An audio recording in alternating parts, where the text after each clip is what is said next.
예, 오늘 아침 새벽 기도회 시작하겠습니다. 우리 찬송가 94장으로 찬송하시면서 새벽 기도입니다.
오늘 본문 말씀은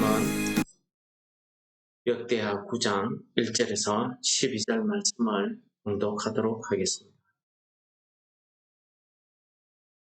스바 여왕이 솔로몬의 명성을 듣고 와서 어려운 질문으로 솔로몬을 시험하고자 하여 예루살렘에 이르니 매우 많은 시종들을 거느리고 향품과 많은 금과 보석을 낙타에 실었더라. 그가 솔로몬에게 나와 자기 마음에 있는 것을 다 말하며 솔로몬이 그가 묻는 말에 다 대답하였으니 솔로몬이 몰라서 대답하지 못한 것이 없었더라.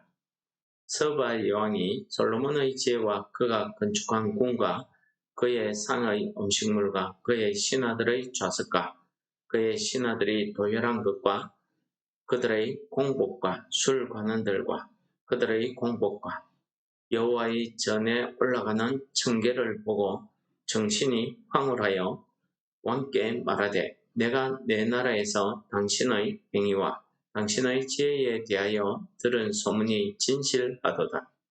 내가 그 말들을 믿지 아니하였더니 이제 와서 본즉 당신의 지혜가 크다 한 말이 그 절반도 못되니 당신은 내가 들은 소문보다 더하도다.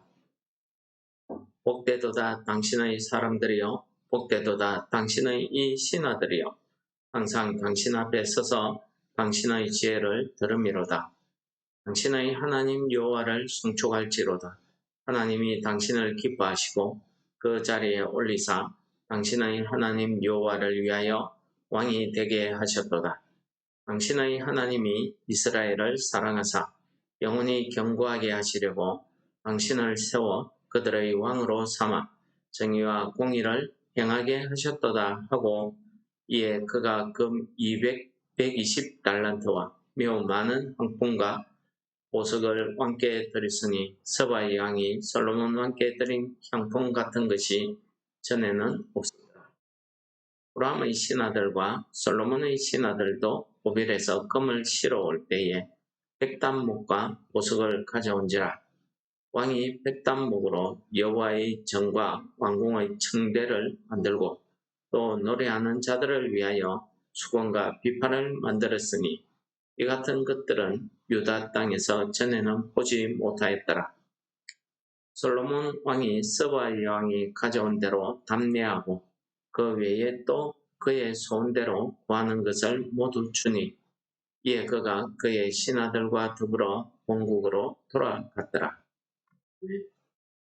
오늘 본문 말씀은 솔로몬 업적의 두 번째 내용 중에 아주 우리가 너무나 유명해서 다 잘 알고 있는 내용입니다. 이것은 교회 다니지 않는 일반인들도 알고 있는 내용 중에 하나인데 아라비아 반도 서남부에 있는 스바라는 곳에 여왕이 솔로몬 왕의 지혜와 명성을 듣고 그가 예물을 가지고 솔로몬 왕의 그 지혜로운 말을 듣기 위해서 그 먼 곳에서 예루살렘을 찾아서 왔더라는 것입니다. 이 스바 여왕이 얼마나 먼 거리를 왔는지에 대해서는 여러 가지 설들이 많이 있습니다만은 적어도 그때 낙타나 말을 타고 왔을 것인데 수백 킬로 이상은 걸어왔을 것으로 이렇게 짐작이 됩니다. 이 먼 곳에서 이 여왕이 이곳까지 올 때에는 그가 여러 가지 목적이 있었을 겁니다. 그런데 그런 목적이 외교적인 문제였든지 경제적 문제였든지 그런 문제들을 우리가 해석하려고 하는 것이 아니라 오늘 본문 말씀은 그 먼 곳에서 스바 여왕이 솔로몬의 지혜와 명성을 듣고 솔로몬의 지혜로운 말을 듣기 위해서 찾아왔다는 사실입니다. 그리고 이것이 중요한 것입니다. 오늘 우리는 이 본문의 말씀을 읽으면서 하나님께서 솔로몬 왕에게 베푸시는 지혜가 어떠한가를 우리가 간접적으로 깨달을 수가 있습니다. 이 지혜는 세상이 주는 지식, 세상이 주는 얄팍한 장꾀 이런 것들과는 다른 것입니다. 세상에서 가장 지혜롭다는 것이 하나님에게는 가장 어리석다는 말을 우리는 종종 하고 또 성경에서도 그렇게 이야기하고 있습니다. 그래서 우리가 잘 알고 있는 잠언 9장 10절의 말씀은 여호와를 경외하는 것이 지혜의 근본이다. 거룩한 자를 아는 것이 명철이다. 라고 가르쳐 주셨습니다. 그렇습니다. 지혜의 근본은 여호와께로부터 나온다는 사실입니다. 지혜란 것은 단지 사물의 이치를 깨달아 아는 것으로 그치는 것이 아니라 그 사물의 이치를 깨달아 알았더니 그 사물의 근본이신 여호와 하나님을 알게 되고 찾게 되고 구하게 되더라는 것입니다. 이것이 지혜라는 사실이죠. 솔로몬 왕이 많은 영광을 누리고 그가 죽으면서 마지막 한 말을 우리는 전도서에서 읽습니다. 내가 이 모든 영광을 누리고 이 땅에서 참 편안하게 살다가 가지만은 내 삶이 다 헛되더라는 말밖에는 그는 한 말이 없습니다. 전도서에서 가장 많이 나오고 전도서를 통해서 우리 인생을 논하라고 하면은 단 한마디 헛되더라는 것밖에 없습니다.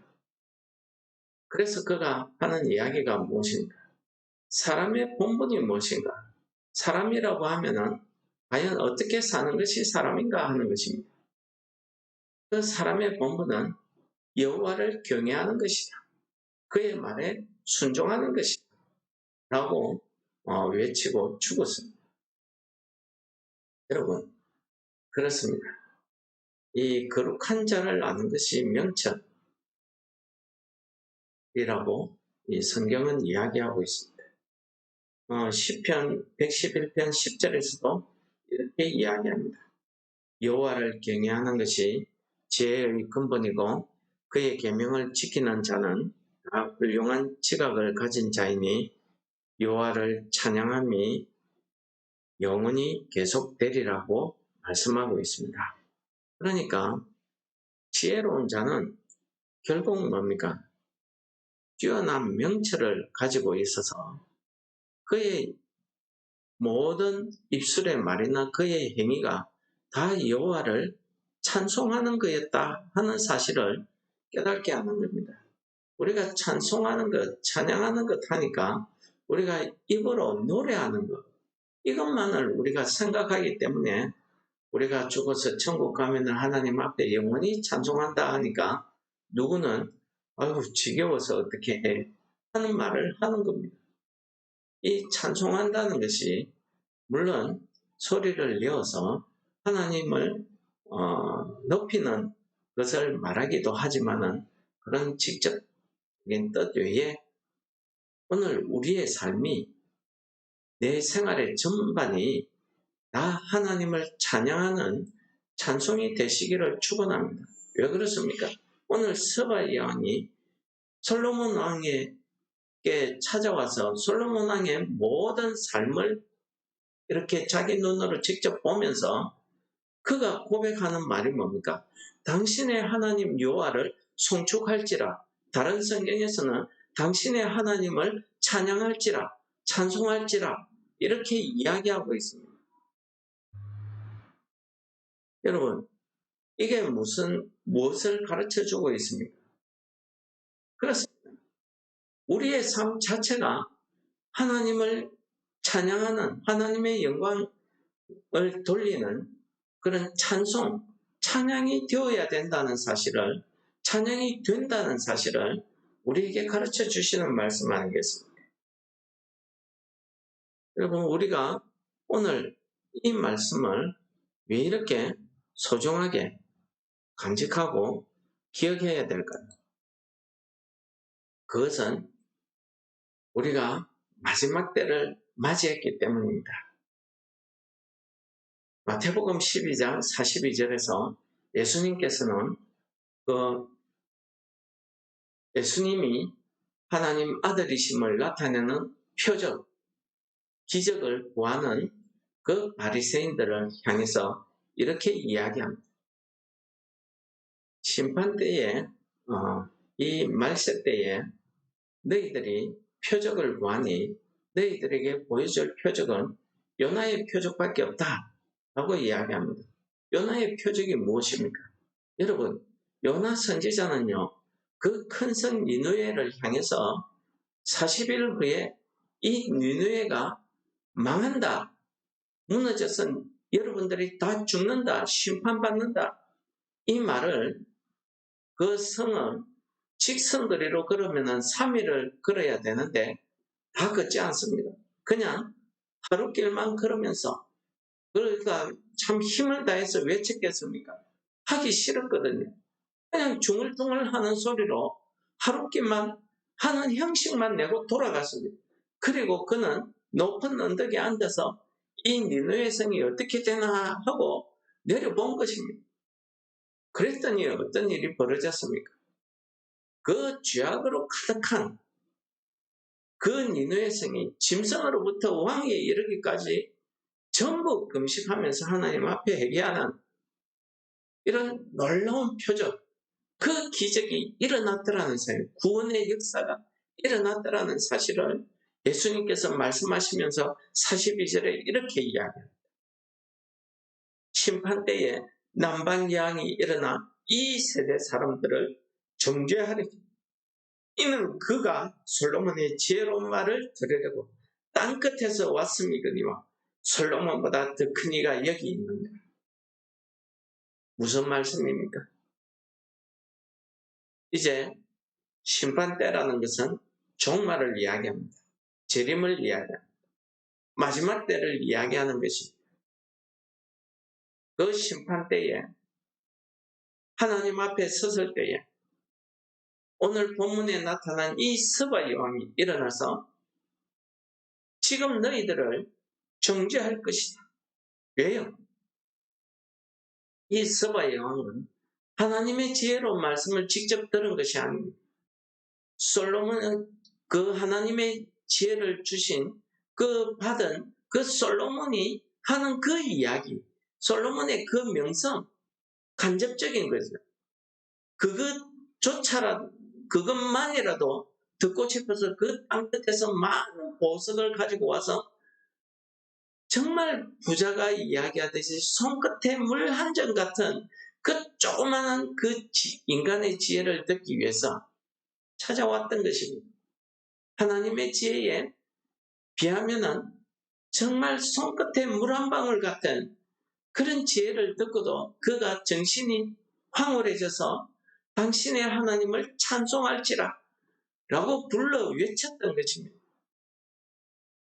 그런데 그 지혜의 근본이신 예수님께서 너희들 앞에 있는데도 너희들이 그의 말씀을 듣지 않았다. 그것을 정죄한다는 것입니다. 여러분, 오늘 많은 매체를 통해서 많은 수많은 전도자의 입들을 통해서 하나님의 말씀이 여기저기에서 우리가 눈 뜨고 내가 원하면은 누워서라도 길을 가면서 언제든지 주의 말씀을 들을 수 있는 시대를 맞았습니다. 이 시대에 우리가 예수님의 이 말씀을 기억해야 될 줄 믿습니다. 어떻게 하시겠습니까? 심판 때에 이 이방 여인이 하나님이 주신 지혜를 받은 그 솔로몬 왕의 말을 듣고도 이 정도의 반응을 일으켰습니다. 이것은 장차 하나님의 복음을, 구원을 거부하는 너희들을 떠나서 이방인들에게로, 세상 만민들에게로 하나님의 구원이, 그 복음이, 지혜로운 말씀이 퍼져나갈 것이다. 구원이 울려 퍼질 것이다. 하는 복음의 역사를 이야기하고 있는 것입니다. 실제로 사도행전 10장에서는 처음으로 그 고넬료라는 로마 군인을 통해서 하나님의 복음이 그들에게 들려졌을 때에 성령께서 역사하심을 베드로와 그와 함께한 성도들이 그 장면을 보고 깨달은 것입니다. 이제는 하나님의 구원의 역사가 이방인들에게 또 베풀어졌으니 우리가 그들에게 세례 베푸는데 무슨 꺼리낌이 있느냐. 하나님께서 성령을 부어주셨는데. 그렇습니다. 우리 마지막 구원의 때에 하나님께서 믿지 않는 자들보다 나를 먼저 구원하시고 나를 먼저 택하신 것은 무슨 뜻이겠습니까? 오늘 우리의 삶이 솔로몬처럼 그러한 삶이 되어야 된다는 것을 가르쳐 주시는 말씀 아니겠습니까? 오늘 포로에서 풀려나서 해방되어서 돌아온 이 사람들이 오늘 본문 말씀을 읽으면서 우리와 똑같은 심정으로 이 말씀을 듣지 않았겠습니까? 한편 자랑스러운 솔로몬 왕이 자랑스러웠겠지만 우리도 그러한 지혜의 말씀을, 그러한 하나님의 구원의 길을 걸어야 됨을 가르쳐 주신 말씀으로 받지 않았겠습니까? 오늘 주신 이 말씀이 오늘 나의 삶에, 나의 행위에, 나의 말에, 나의 명성을 통해서 하나님의 지혜가, 하나님의 복음이 울려 퍼진다는 사실을 우리로 하여금 깨닫게 하십니다. 그래서 우리를 통해서 하나님의 복음이 전파되어야 될 줄을 믿습니다. 그러기 위해서 우리가 어떻게 해야 되겠습니까? 솔로몬과 같은 지혜를 달라고 우리가 기도해야 되겠습니까? 솔로몬과 같은 성공, 명예를 달라고 기도해야 되겠습니까? 여러분, 오늘 우리가 불렀던 찬송이 무엇이겠습니까?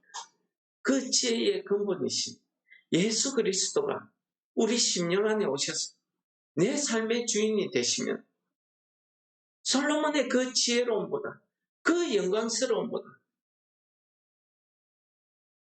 나의 예수 그리스도를 모시고 사는 나의 삶이 많은 사람들에게 하나님의 영광을 드러내며 하나님을 찬송하게 된다는 사실을 우리에게 가르쳐 주시는 거 아닙니까? 그래서 예수님께서 하루 피었다 지는 별불도 이 솔로몬의 모든 영광보다 더 귀하다. 하물며 너희들일까 보냐? 라는 말씀을 하지 않았겠습니까? 여러분, 솔로몬의 지혜, 명성, 영광 얼마나 큽니까? 얼마나 크길래 지금 믿지 않는 사람들도 솔로몬을 알겠습니다. 마찬가지입니다. 솔로몬보다 더 크니 예수 그리스도를 우리가 모시고 우리의 삶에 모시고 산다고 하면 우리는 심판대에 하나님 앞에 영광을 돌릴 줄 믿습니다. 칭찬받을 줄 믿습니다.